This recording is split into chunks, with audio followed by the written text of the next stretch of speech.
Улуу жеңиш күнүнүн 77-жылдыгын Баканбаев айылында дагы белгиленди. Майрамга арналган салтанаттуу иш-чаралар Тоң районунун администрация тарабынан уюштурулган.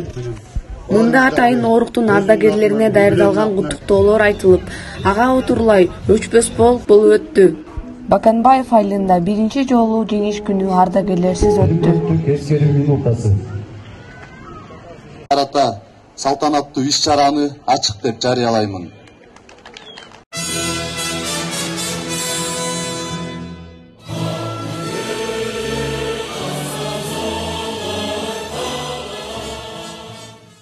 Согушта курман болгон ата-бабаларга Кур'ан окуйт.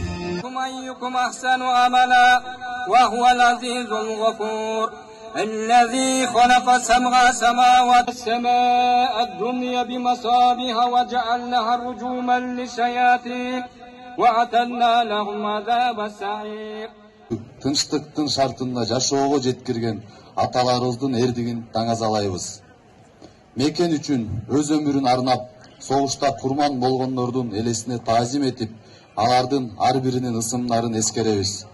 Жеңишке жетиш үчүн эмгектеги теңдешсиз эрдикти жаратып, адамдын мүмкүнчүлүгү чегине жеткен аракеттерди ишке ашырган, фронтто ишенимдүү тыл болуп, жоокерлерге дем берип турган ооруктун ардагерлерине рахмат айтабыз.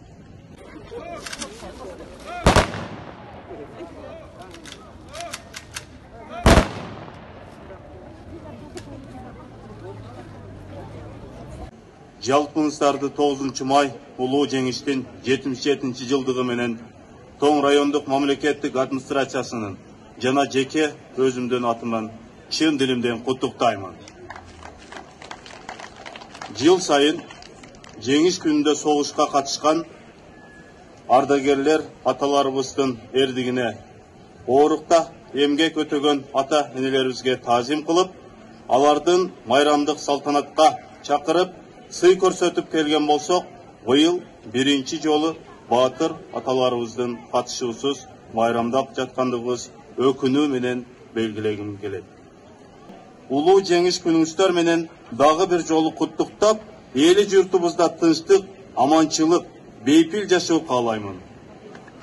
Ылайым жер жүзүндө эч качан согуш болбосун, өлкөбүз өнүгүп өсүп, дүйнөдө тынчылык болсун демекчибиз. Урматтуу Тоң районунун тургундары, урматтуу ооруктун жана эмгектин ардагерлери, урматтуу Баканбаев айылынын коноктору, ошол жеңишти бизге берген биздин чоң ата чоң энелерибизге, ата энелерибизге, алардын эмгектерин баалап терең таазим кылабыз.